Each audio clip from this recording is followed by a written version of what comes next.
আসসালামু আলাইকুম প্রিয় দর্শক, অন্য মঞ্চের আলোচনায় আপনাদের সকলকে আমন্ত্রণ জানাই। বাংলাদেশে ভারত বিরোধী অপপ্রচার এখন একেবারে তুঙ্গে। ওখানকার এক নামী ইউটিউবারের একটা ভিডিও দেখছিলাম, তিনি একটি খবর বেশ ফেনিয়ে বর্ণনা করেছেন। খবরটির উৎস পাকিস্তান। পাকিস্তানের একটি সামাজিক মাধ্যম টাইমস অফ ইসলামাবাদ, এই টাইমস অফ ইসলামাবাদ খবরটি দিয়েছেন। খবরটি কি? টাইমস অফ ইসলামাবাদ বলেছে যে ভারতের গোয়েন্দা সংস্থা RAW বা রিসার্চ অ্যান্ড অ্যানালিসিস উইং, তারা বাংলাদেশে ৭১-এর মুক্তিবাহিনীর মতো একটি বাহিনী তৈরি করে তারেক রহমান সরকারের পতন ঘটাবার চেষ্টা করে যাচ্ছে। পত্রিকাটি ওই রিপোর্টে আরও লিখেছে যে ইনকিলাব মঞ্চের নেতা শরীফ ওসমান হাদিকে খুন করেছে ভারতের এই গোয়েন্দা সংস্থা এটা অবশ্য নতুন খবর নয়। হাদি হত্যার আগে থেকেই ভারতের হাত দেখতে পেয়েছিল মোহাম্মদ ইউনূসের সরকার। হত্যার আগেই ভারতের হাত খুঁজে পাওয়ার ব্যাপারটা আপনার ঠিক হজম হলো না, বুঝতে পেরেছি। আসলে কি জানেন, হাদি খুন হলো একটা বড় সড়ো চক্রান্তের ফল, এবং এর দায় যে ভারতের ঘাড়ে চাপানো হবে এই প্ল্যান তো আগেই ভাগেই ছকে রেখেছিল যারা এর খুনের সাথে যারা জড়িত তারা। এটা আমার কথা নয়, এটা বলেছে স্বয়ং হাদির মায়ের পেটের ভাই। তিনি বলেছেন যে হাদিকে খুন করেছে বাংলাদেশের ভেতরে যারা হাদির খুনে লাভ নিতে চেয়েছিল তারা। বিশ্বাস করবেন কিনা আপনার ব্যাপার। পাকিস্তানের টাইমস অফ ইসলামাবাদ হাদির পরিবারের এই দাবি উড়িয়ে দেওয়ার জন্য ভারতের যোগাযোগ খুঁজে পেয়েছে। একই কথা বলেছেন পশ্চিমবঙ্গের হাফ পাকিস্তানি প্রাক্তন মুখ্যমন্ত্রী মমতা ব্যানার্জি। কথাটা হচ্ছে, পত্রিকাটি এই খবর পশ্চিমবঙ্গের পরাজিত মুখ্যমন্ত্রী মমতা ব্যানার্জির কাছ থেকে পেয়েছে, নাকি মমতা ব্যানার্জি তাদের কাছে পেয়েছেন এই খবরটা, সেটা আমি বলতে পারবো না। তবে ওই টাইমস অফ ইসলামাবাদের আরেকটি খবর বাংলাদেশের অনেকের মনে যেমন ভীতির সঞ্চার করেছে, তেমনি আবার কারো কারো মনে একটা বড় অংশের মনে আশার সঞ্চারও করেছে। সেটা হলো ভারত নাকি ৭১-এর আদলে মুক্তিবাহিনী তৈরি করে বাংলাদেশের সরকার বদলের চেষ্টা করছে।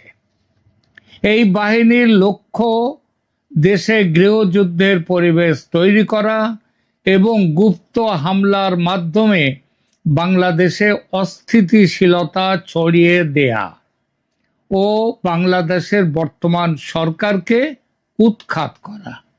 ভারতের মাটিতে বাংলাদেশের মানুষদের দিয়ে মুক্তিবাহিনী তৈরি করে ঝাঁপিয়ে পড়ার এই প্ল্যানে ৭১-এ হেরে বিদায় নিয়েছিল পাকিস্তান। এবারও নাকি তেমন কিছু হতে যাচ্ছে। ভারতের এই পরিকল্পনার ৩টি মূল উদ্দেশ্য রয়েছে বলে জানিয়েছে টাইমস অফ ইসলামাবাদ। ১, গৃহযুদ্ধের পরিবেশ তৈরি, দেশের অভ্যন্তরে সশস্ত্র সংঘাত উস্কে দেয়া। ২, তারেক রহমানের নেতৃত্বাধীন বিএনপি সরকারকে অস্থিতিশীল করা। এবং ৩, ২০২৬ সালের জাতীয় নির্বাচনকে প্রভাবিত করার ব্যাপারও ছিল ভারতপন্থী ফলাফল নিশ্চিত করার চেষ্টা, যেটা ভারত ইতিমধ্যেই নাকি করে ফেলেছে। অর্থাৎ ইউনূস সরকারকে হটিয়ে দিয়েছে, দিয়ে তার জায়গায় একটা চেষ্টা করেছে তারেক রহমানকে নিজেদের দিকে নেয়ার। কিন্তু তারেক রহমান যখন আবার উল্টো গান গাইতে শুরু করেছেন, তখন চেষ্টা করছে তারেক রহমানকেই হটিয়ে দেয়া। বাংলাদেশের ইউটিউবার এই খবরটি দেওয়ার সঙ্গে সঙ্গে বাংলাদেশ থেকে বেশ কয়েকটি ফোন পেলাম।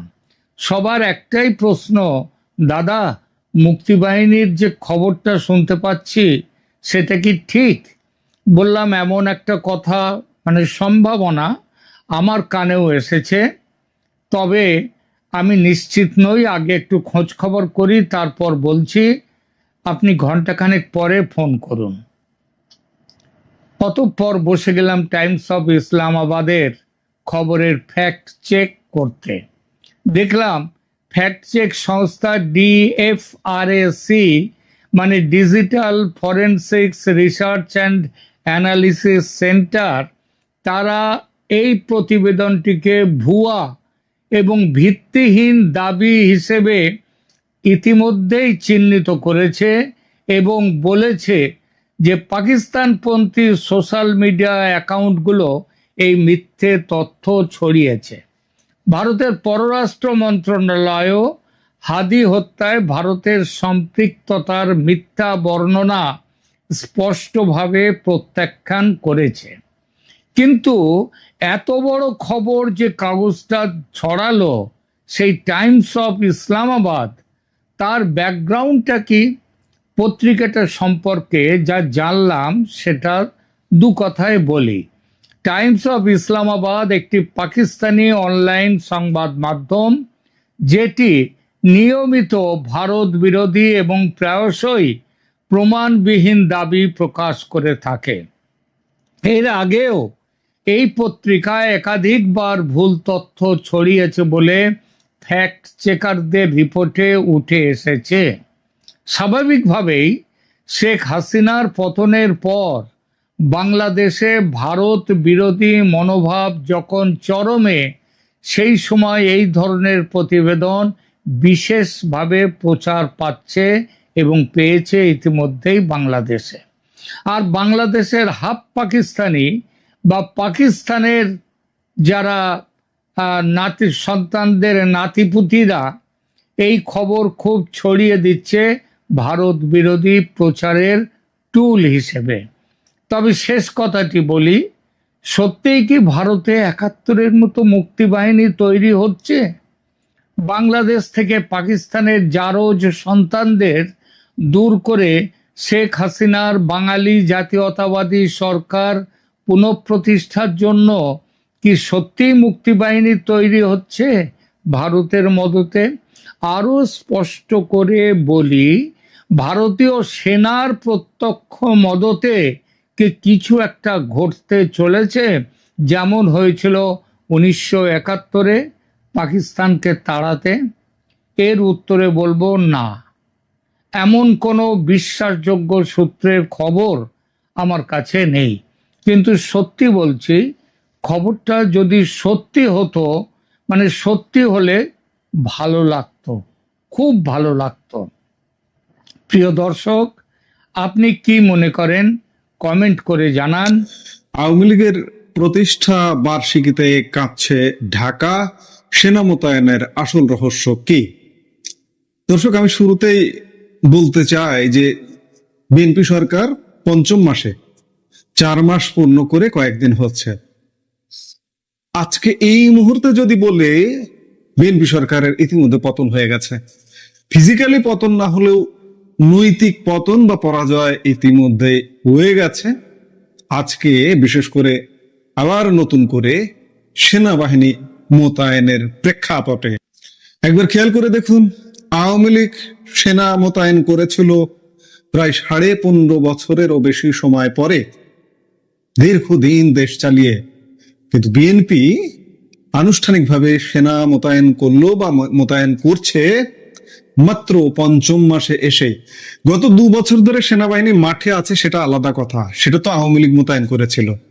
আবার বিএনপির পক্ষ থেকে বলা হচ্ছে, আজকে স্বরাষ্ট্রমন্ত্রী বলেছেন যে সেনাবাহিনী গত 15 জুন থেকে উঠে গেছে। আপনি কি বিশ্বাস করেন? এই সরকারের অনেক কিছু আমি বিশ্বাস করি না।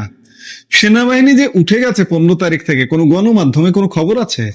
কোনো অফিসিয়াল আনুষ্ঠানিক ঘোষণা আছে যে সেনাবাহিনী মাঠ থেকে উঠে গেল? সেনাবাহিনী আসলে উঠে যায়নি। একটা বড় অংশ উঠে গেছে, যেটি 30,000 থাকতো গত 1.5 বছর ইউনূসের আমলে। 30,000 আপনাকে পাহারা দিয়ে রেখেছিল, কিন্তু অর্ধেকটা মাঠে ছিল, আছে। সরকার বলছে উঠে গেছে, কিন্তু আসলে কি উঠে গেছে? আর এরই মধ্যে আবারও সেনাবাহিনী মোতায়েন করা হলো বা নামানো হলো।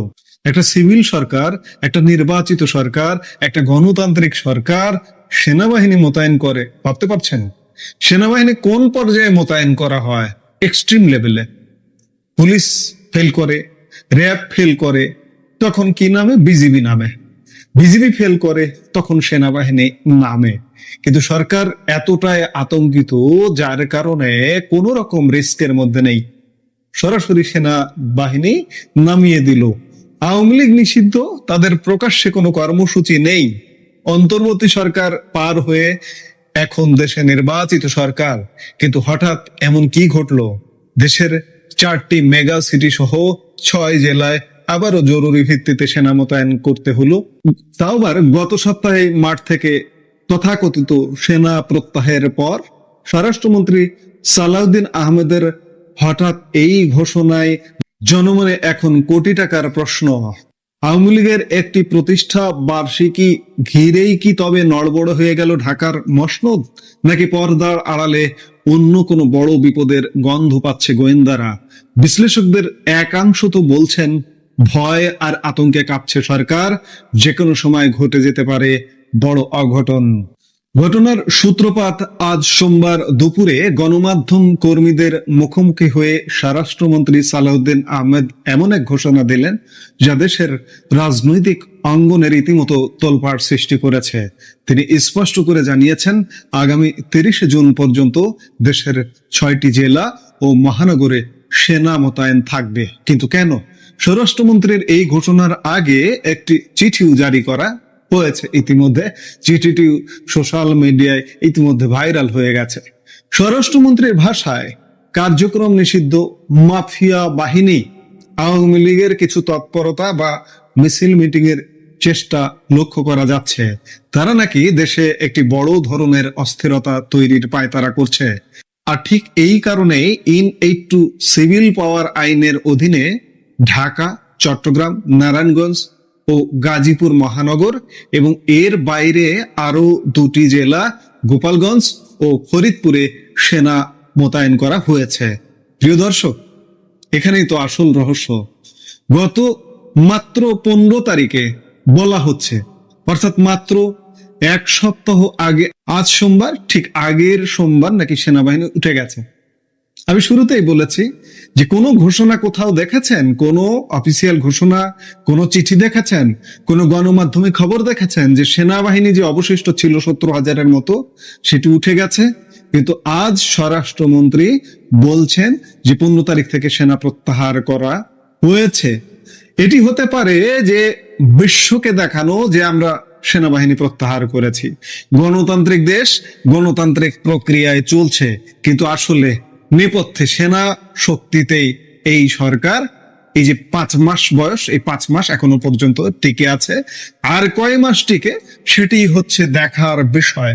দীর্ঘ প্রায় 1.5 বছর মাঠে থাকার পর সেনা সদস্যদের ব্যারাকে এড়িয়ে নেওয়া হয়েছিল বলে আজ স্বরাষ্ট্রমন্ত্রী বলেছেন। নির্বাচিত সরকার আসার পর এটা ছিল একটা বড় স্বস্তির খবর। তাহলে 7 দিন পার হতেই এমন কি পরিস্থিতি তৈরি হলো যে আবার সেনাবাহিনীকে জরুরি তলব করতে হলো?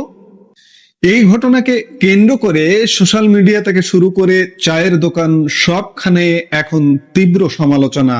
জনগণের একটা বড় অংশ বলছেন এটা আসলে বর্তমান বিএনপি সরকারের চরম ভয় আর রাজনৈতিক দুর্বলতার বহিঃপ্রকাশ। একটু ঠান্ডা মাথায় ভেবে দেখুন তো, ডক্টর ইউনূসের অন্তর্বর্তী সরকারের পর দেশে একটি নির্বাচিত সরকার এসেছে, কিন্তু জনমনে প্রশ্ন উঠছে, এই সরকারও কি তবে ডক্টর ইউনূস সরকারের মতোই দুর্বল? আওয়ামী লীগ কোনো হরতাল ডাকেনি, কোনো অবরোধ বা ধর্মঘটের ডাক দেয়নি।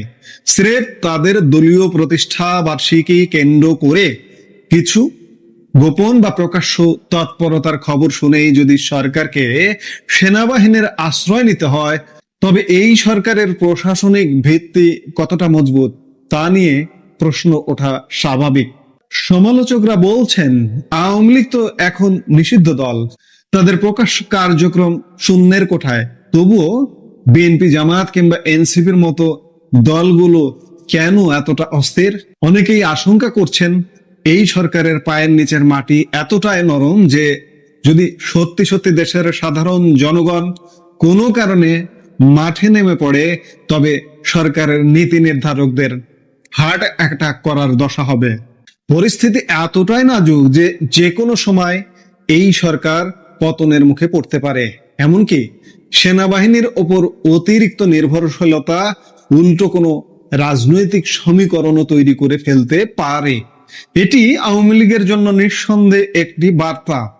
সরকার মানসিকভাবে মনোবল কতটা দুর্বল দেখুন, একটু কিছু হলেই সেনাবাহিনী তলব করছে।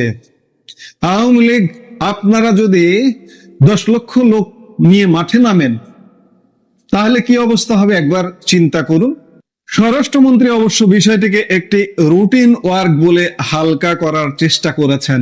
তিনি বলেছেন, পরিস্থিতি নিয়ন্ত্রণের জন্য বিজিবি বা সেনাবাহিনী মোতায়েন করা একটি স্বাভাবিক প্রক্রিয়া।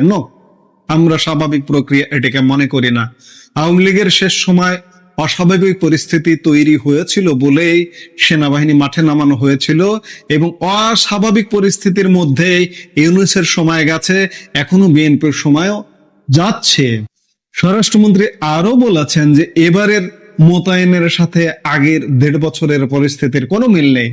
কিন্তু সাংবাদিকদের প্রশ্নের মুখে তিনি যখন বলেন কোনো জায়গায় তাদের অপতৎপরতা বৃদ্ধি পেয়েছে, আমাদের গোয়েন্দা প্রতিবেদনের ভিত্তিতে আমরা সেটা করছি, আরো কিছু বিষয় আছে যা আমি এখানে ফাঁস করতে চাই না, তখনই মূলত রহস্য আরো ঘনীভূত হয়। স্বরাষ্ট্রমন্ত্রী কি ফাঁস করতে চাইলেন না? কোন সে গোপন ষড়যন্ত্র যা সরকার প্রকাশ করতে ভয় পাচ্ছে? দর্শক, স্বরাষ্ট্রমন্ত্রীর পুরো বক্তব্য এবং দেশের বর্তমান পরিস্থিতি বিশ্লেষণ করলে একটা বিষয় পরিষ্কার, বাংলাদেশ এই মুহূর্তে এক অদ্ভুত রাজনৈতিক টানাপোড়েনের মধ্যে দিয়ে যাচ্ছে। একদিকে সরকার দাবি করছে সবকিছু তাদের নিয়ন্ত্রণে এবং অপরাধের গ্রাফ সর্বনিম্ন, অন্যদিকে সামান্য প্রতিষ্ঠা বার্ষিকীর আতঙ্কে দেশের প্রধান শহরে সেনা নামাতে হচ্ছে। তাহলে আসল সত্যটা কি? সরকার কি আসলেই কোনো বড় ধরনের অভ্যুত্থান বা নাশকতা ঠেকাতে এই আগাম সতর্কতা নিল, নাকি সমালোচকদের দাবি অনুযায়ী ভেতর থেকে ভেঙে পড়া এক দুর্বল সরকার কেবলই টিকে থাকার জন্য ভোটের উপর ভরসা করছে? আগামী 30 জুন পর্যন্ত এই সেনা মোতায়েন বাংলাদেশকে কোন দিকে নিয়ে যায় সেটাই এখন দেখার বিষয়।